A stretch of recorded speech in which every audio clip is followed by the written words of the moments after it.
Hi guys, welcome to this video on Act 2 from Inspector Calls. And in this video we're going to look at the final part of the act in which Mrs Birling gives her account of her involvement with Eva Smith. We see that Eva Smith was pregnant and went to Mrs Birling's charity to try and find some assistance. Mrs Birling refused her this charity because she believed that Eva Smith was being impertinent by assuming the name of Birling. In this way, we learn about the power dynamics between women of different classes, we see ideas around the patriarchy being reinforced, and we are presented with this image of Mrs Birling as this horrible, unrepentant character who really has no care for anybody else or the improvement of the lives of anybody else. But before we look at the annotation, let's listen to the rest of the act. You never showed him that photograph, Inspector. It wasn't necessary. And I thought it better not to. You have a photograph of this girl? Yes, I think you'd better take a look at it, Mrs Birling. Very well. You recognise her? No. Why should I? I can't believe she could have changed so much. I don't understand you, Inspector. You mean you don't choose to, Mrs Birling? I meant what I said. You're not telling me the truth. I beg your pardon. Now look here, I'm not going to have this, Inspector. You'll apologise at once. Apologise for what? Doing my duty? No, for being so offensive about it. I'm a public man. Public men, Mr Birling, have responsibilities as well as privileges. Possibly. But you weren't asked to come here to talk to me about my responsibilities. Let's hope not. Though I am beginning to wonder. Does that mean anything, Sheila? It means that we've no excuse now for putting on airs. And that if we've any sense, we won't try. Father threw this girl out because she asked for decent wages. I pushed her further out, right into the street, just because I was angry and she was pretty. Gerald set her up as his mistress and then dropped her when it suited him. And now you're pretending that you don't recognise her from that photograph. I admit I don't know why you should, but I know jolly well you did recognise her from the way that you looked. And if you're not telling the truth, why should the inspector apologise? Can't you see, both of you, that you're making it worse? Gerald must have come back. Unless your son has just gone out. I'll see. Mrs Birling, you're a prominent member of the Bramley Women's Charity Organisation, aren't you? Go on, Mother, you might as well admit it. Yes, she is. Why? It's an organisation to which women in distress can appeal for help. Isn't that so? We have done a great deal of useful work in helping deserving cases. There was a meeting of the interviewing committee 2 weeks ago. I dare say there was. You know very well there was, Mrs Birling. You were in the chair. And if I was, what business is it of yours? Do you want me to tell you? In plain words?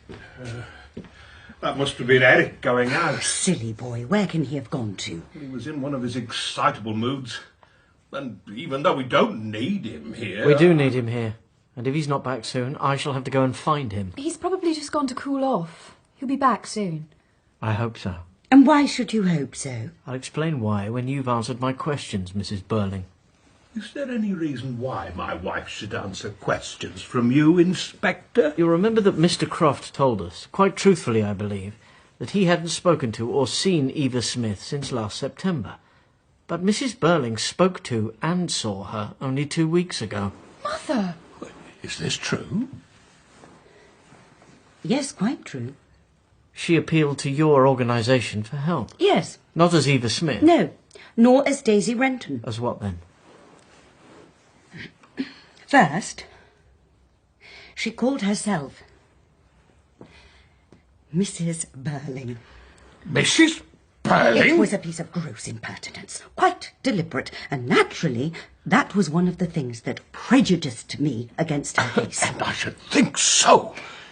Damned impudence. You admit being prejudiced against her case? Yes. Mother, she's just died a horrible death. I'm very sorry, but I think she had only herself to blame. Was it owing to your influence as the most prominent member of the committee that help was refused the girl? Possibly. Was it or was it not your influence? Yes, it was. I didn't like her manner. She'd impertinently made use of our name, though she pretended afterwards it just happened to be the first she thought of. She had to admit, after I began questioning her, that the story she told at first about a husband who deserted her was quite false. Why did she want help? You know very well why. No, I don't. I know why she needed help. But as I wasn't there, I don't know what she asked from your committee. If you think you can bring any pressure to bear upon me, Inspector, you're quite mistaken. Unlike the other three, I did nothing I'm ashamed of, or that won't bear investigation. The girl asked for assistance. We are asked to look carefully into the claims made upon us. I wasn't satisfied with this girl's claim. She seemed to me to be not a good case, so I used my influence to have it refused, and in spite of what's happened to the girl since, I consider I did my duty. So, if I prefer not to discuss it any further, you have no power to make me change my mind. Yes, I have. No, you haven't. Simply because I've done nothing wrong, and you know it. I think you did something terribly wrong, and that you're going to spend the rest of your life regretting it. I wish you'd been with me tonight in the infirmary. You'd have seen... No, please, not that again. I've imagined it enough already. Then the next time you imagine it, just remember that this girl was going to have a child. No. Oh, horrible. How could she have wanted to kill herself? Because she'd been turned out and turned down too many times. Mother, you must have known. It was because she was going to have a child that she went for assistance to your mother's committee. Look here, this wasn't Gerald Croft. No, nothing to do with him. Oh, thank goodness for that. Though I don't know why I should care now. And you've nothing further to tell me, Mrs. Birling. I'll tell you what I told her. Go and look for the father of the child. It's his responsibility. That doesn't make it any the less yours. She came to you for help at a time when no woman could have needed it more, and you not only refused it yourself, but saw to it that the others refused it too. She was alone, friendless, almost penniless, desperate. She needed not only money, but advice, sympathy, friendliness. You've had children. You must have known what she was feeling, and you slammed the door in her face. Mother, I think it was cruel and vile. Well, I must say, Sybil, that when this comes out at the inquest, it isn't going to do us much good. The press might easily take Oh, it off. stop it, both of you. And before you start accusing me of anything again, remember that it wasn't I who had her turned out of her employment, which probably began it all. In the circumstances, Inspector, I think I was justified. The girl had begun by telling us a pack of lies. Afterwards, when I got at the truth, I discovered that she knew who the father was. So I told her it was her business to make him responsible. If he refused to marry her, and in my opinion he ought to be compelled to, then he must at least support her. And what did she reply to that? Oh, she was giving herself ridiculous airs. She was claiming elaborate fine feelings and scruples that were simply absurd in a girl in her position. Her position now is that she lies with her burnt-out inside on a slab. No, I ask you now... Don't stammer and yammer at me again, man. I'm losing all patience with you people. What did she say? She said that the father was only a youngster, silly and wild and drinking too much. There couldn't be any question of marrying him. It would be wrong for them both. He had given her money, but she didn't want to take any more money from him. Why didn't she want to take any more money from him? Oh, she had some fancy reason. As if a girl of that sort would ever refuse money. I warn you, you're making it worse for yourself. What reason did she give for not taking any more money? Her story was that he'd said something one night when he was drunk that gave her the idea that it wasn't his money. Where had he got it from then? He'd stolen it. So she'd come to you for assistance because she didn't want to take stolen That's money. the story she finally told after I'd refused to believe her original story, that she was a married woman who'd been deserted by her husband. I didn't see any reason to believe that one story should be any truer than the other. Therefore, you're quite wrong to suppose I shall regret what I did. But if her story was true, if this boy had been giving her stolen money, then she came to you for help because she wanted to keep this youngster out of any more trouble. Isn't that so? Possibly. But it sounded ridiculous to me. So I was perfectly justified in advising my committee not to allow her claim for assistance. You're not even sorry now, when you know what happened to the girl. I am sorry that she should have come to such a horrible end, but I accept no blame for it. Who is to blame, then? First, the girl herself. For letting Father and me have her chucked out of her jobs. Secondly, I blame the young man who was the father of the child she was going to have. If, as she said, he didn't belong to her class and was some drunken young idler, then that's all the more reason why he shouldn't escape. He should be made an example of. If the girl's death is due to anybody, then it's due to him. And if her story is true, that he was stealing money... then he'd be entirely responsible, because the girl wouldn't have come to us and have been refused assistance if it hadn't been for him. So he's the chief culprit anyhow? Certainly, and he ought to be dealt with very severely. Mother, stop, stop. Keep quiet, Sheila. But don't you see? You are behaving like an hysterical child tonight, Sheila. And if you'd take some steps to find this young man, Inspector, and then make sure that he's compelled to confess in public his responsibility, instead of staying here asking quite unnecessary questions, then you really would be doing your duty. Don't worry, Mrs Birling. I shall do my duty. I am glad to hear it. No hushing up. Make an example of the young man. Public confession of responsibility. Certainly. I consider it your duty. And now, no doubt, you'd like to say good night. Not yet. I'm waiting. Waiting? For what? To do my duty. Now, Mother. Don't you see?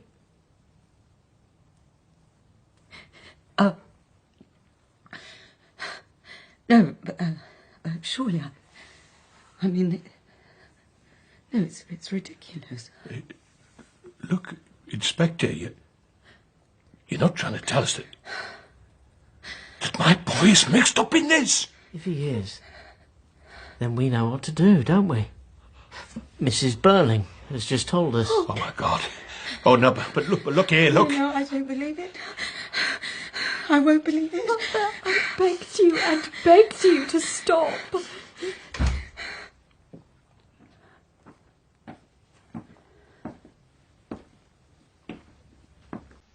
Okay, so let's start looking at the annotation.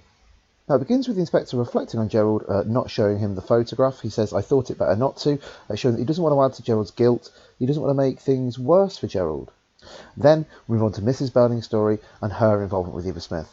Upon seeing the photograph and being asked if she recognises it, she says, no, why should I?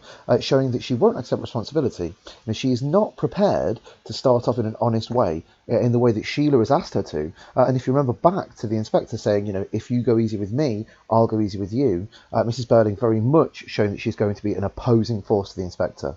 The inspector recognises this by saying that Mrs Birling does not choose to recognise the picture. Again, showing that he recognises that she doesn't want to change.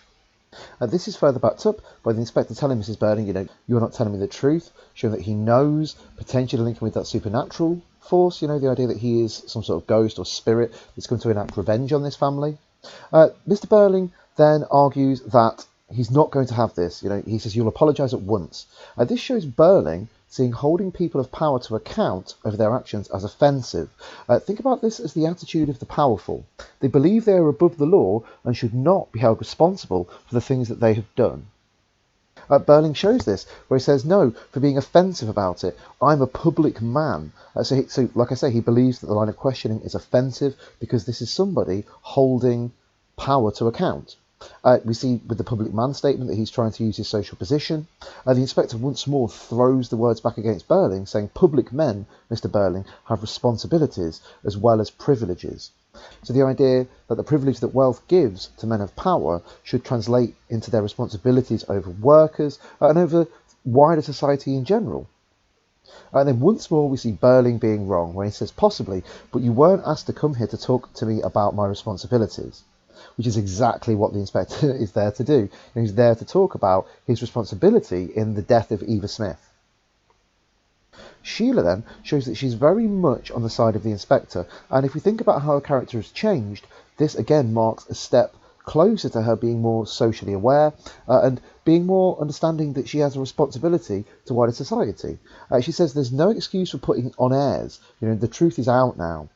She repeats the plot of the play, runs down each person's involvement. She says, I was angry and she was pretty. This all showing that people of power can act in bad ways. She then indicates that she knows that Mrs Birling recognised the photograph. finally saying to Mrs Birling, "You're making it worse." Again, showing that she sides with the inspector and showing that change within her character. We then have a reference to the Brumley Women's Charity Organisation. Now this is a direct reference to poverty and the fact that at this time there were organisations set up to help people in need. The government and the state weren't providing enough to working people, poor people, that these charities, much like today that we have food banks, were established to try and fill that gap. So now the inspector indicates what this charity really should be like. He says it's an organisation to which women in distress can appeal to help in various forms. And these various forms may come in financial forms, giving money and relief to these women. It also may be employment, that they have contacts that can get work for women in distress. It also may be something as simple as advice. When they talk about women in distress at this time, then it is women that are widows, single pregnant women, people living in unsafe conditions, all of that kind of stuff, and they may just go to these charities for advice on how to cope with those situations. Now, before we continue, we must touch on the character of Eric and the fact that he leaves before Mrs Birling gives her story. We don't really get an understanding of why Eric has left. He's mostly absent for Act 2 and then mysteriously vanishes halfway through. Now, think about the foreshadowing and symbolism behind this. Eric, as you will find out at the end of this act, is connected with Mrs Birling's story, and the details that Mrs Birling has to share would directly impact Eric if he were to hear them. So not that he would know that Mrs Birling was going to say this because he didn't know that she was connected, but in terms of foreshadowing, Eric leaving during the story shows that he is in some way connected with it. Now, before we continue, let's just consider that Mrs Birling is the most powerful person on the committee, and we need to look at how she is using this power. The inspector says you were in the chair, showing that she was that powerful. And she continues to live in denial about her involvement, saying, "And if I was, what business is it of yours?" And she's constantly putting up a wall for the inspector to eventually break down. And all of this links in with the idea of hubris. We looked at this idea with Macbeth. Hubris is pride that usually leads to a fall. Mrs Birling is an incredibly proud woman. If you remember right back to the beginning of the play, she is old money. She's a traditional upper-class person, whereas Mr Birling is an upper-class person that you get the impression has worked his way there. Birling then comments on Eric, saying he was in one of his excitable queer moods. Again, this is foreshadowing Eric's involvement with Mrs Birling's story. And this shows that Mr Birling doesn't really have any understanding around what has made Eric this way, what has made Eric so excitable. We then have the reveal that Mrs Birling spoke and saw to Eva Smith 2 weeks ago. She was the last member of the family to see her alive. And the inspector notes that Eva Smith appealed to the organisation for help, showing that she was desperate. She was one of these women in distress. So now we find out what Mrs Birling's problem was with Eva Smith. Firstly, Eva Smith called herself Mrs Birling. Mrs Birling found that to be rather impertinent, and that prejudiced her against the case from the offset. But just think a little bit about why would she call herself Mrs Birling? Why might she try to frame it that her husband, who is the father of the child, has abandoned her and used that Birling name? This again is another link that Eric is involved with this somehow. Mrs Birling describes this as an act of gross impertinence, seeing it as quite deliberate, and naturally that was one of the things that prejudiced me against her case. This shows Mrs Birling trying to protect social conventions, particularly the social conventions around single pregnant women, pregnant women without a father on the scene. That was seen as incredibly negative at this time.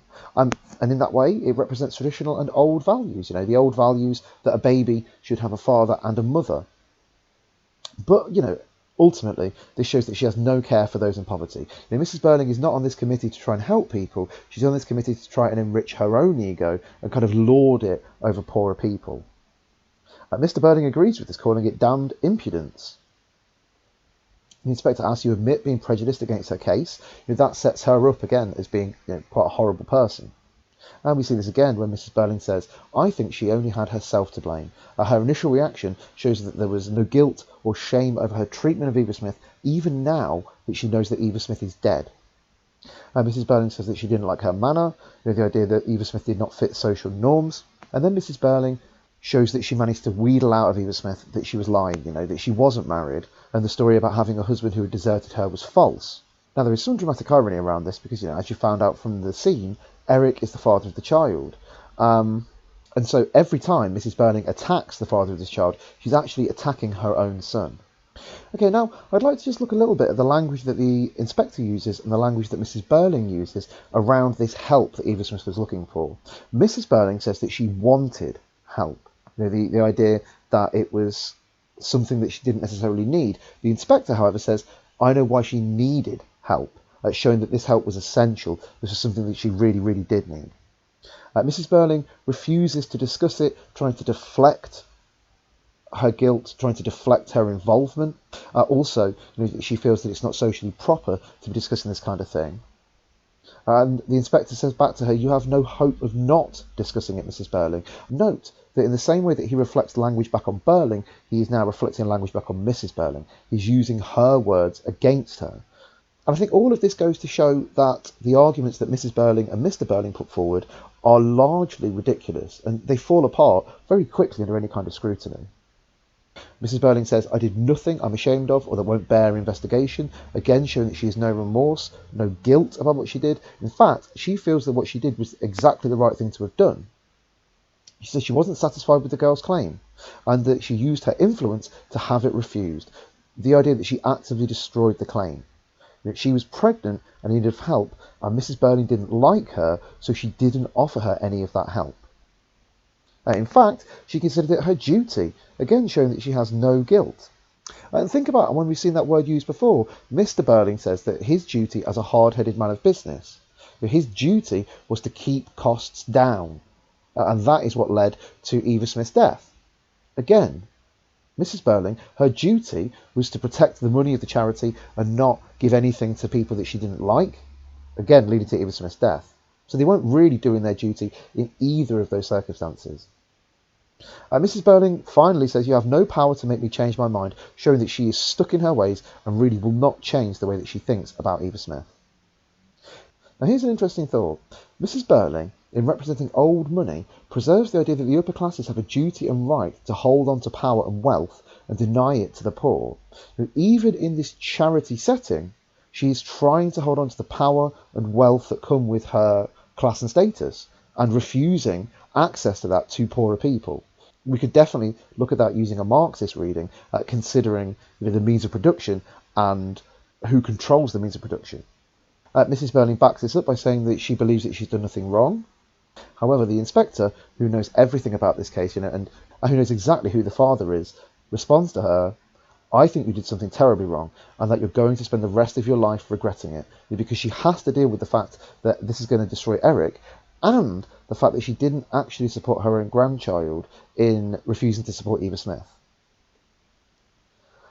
The inspector then reveals that this girl was pregnant. This doubles the tragedy, but also brings up the idea that the child was fatherless. Within the context, as I've said already, this was very much looked down upon by society at large, and Eva Smith would have been seen as an amoral person for having a child without being married. This massively shocks Sheila, who asks how could she have wanted to kill herself if she can't understand somebody being pregnant and wanting to die. And the inspector replies, because she'd been turned out and turned down too many times. The idea that she'd been let down by everyone in her life. Eva Smith's life is incredibly tragic, and her encounters with the Birlings only serve to make it more and more tragic. We then get some idea that Sheila has some lingering feelings for Gerald. I'm finding out that it definitely isn't Gerald's baby. She says, thank goodness for that, though I don't know why I should care now.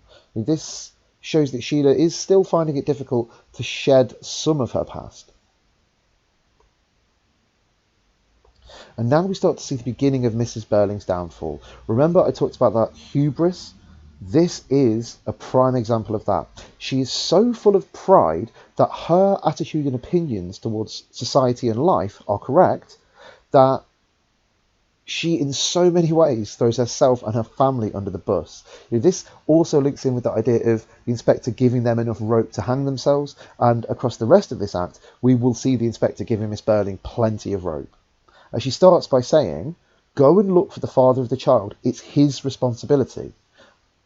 The irony in that, again, because it is Eric's responsibility. Eric is the father. Also note the use of the word responsibility again. That is a recurrent word within this play.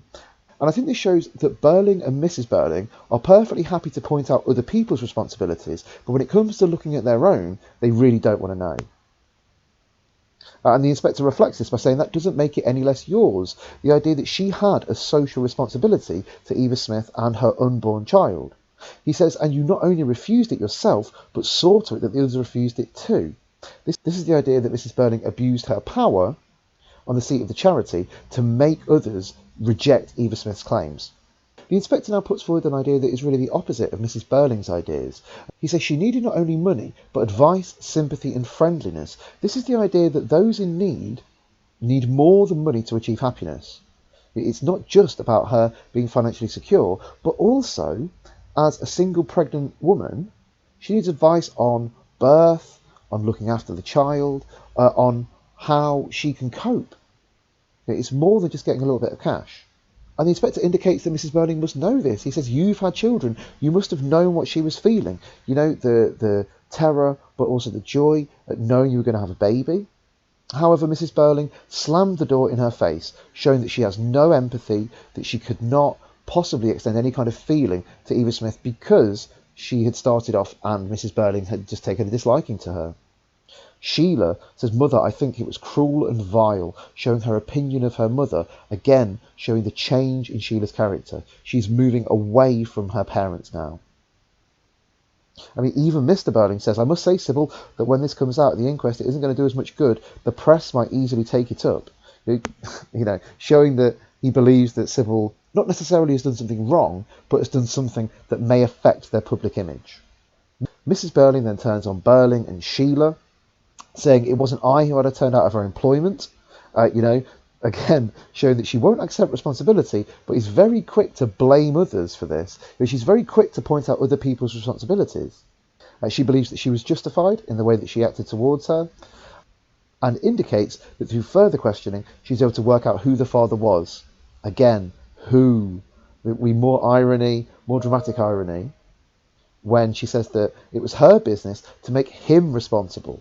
Again, we know that it is Eric. Look at the irony, look at the hubris within that statement. Also, we need to think a little bit about the role of men within this.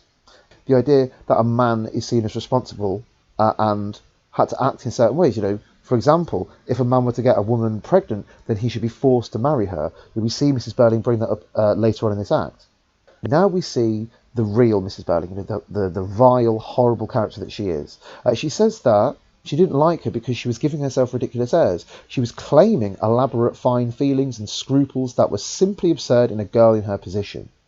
This shows her opinion of the lower classes, that people of the lower classes can't have feelings, can't have morality that would go against somebody within the working class. This is, the idea that she can't accept Eva's feelings and morals. Then we see the inspector completely dominate Mr Birling as he tries to protest. He says, don't stammer and yammer at me again, man. He really loses it with him at this point. I really enjoy that point in the scene. We then get more foreshadowing that Eric is involved. Mrs Birling says, she said that the father was only a youngster, silly and wild, and drinking too much. We've already seen that Eric drinks too much. We've already seen that Eric is young. We've already seen that Eric isn't the most responsible person. Note this, the idea that he had given her money. The source of that money is going to be a big point of contention within the rest of the play. We find out that Eva Smith had suspicions that the money that the young man had given her was stolen. And then just to conclude, we have Mrs Birling saying that she didn't believe the original story, that she was a married woman who'd been deserted by her husband. Now think a little bit about why would she want to make up a story like that? There's the context of people, looking down on pregnant unmarried women, and if Eva Smith was able to convince this charity that that is what had happened, then she would be the person seen as in the right and be more likely to be able to claim assistance. However, Mrs Birling doesn't give her that assistance and says, you're quite wrong to suppose I should regret what I did. This shows the continuing delusion, and also that links with the idea that she doesn't have all the facts. Mrs Birling is unable to make that call just yet because she doesn't know who the father is.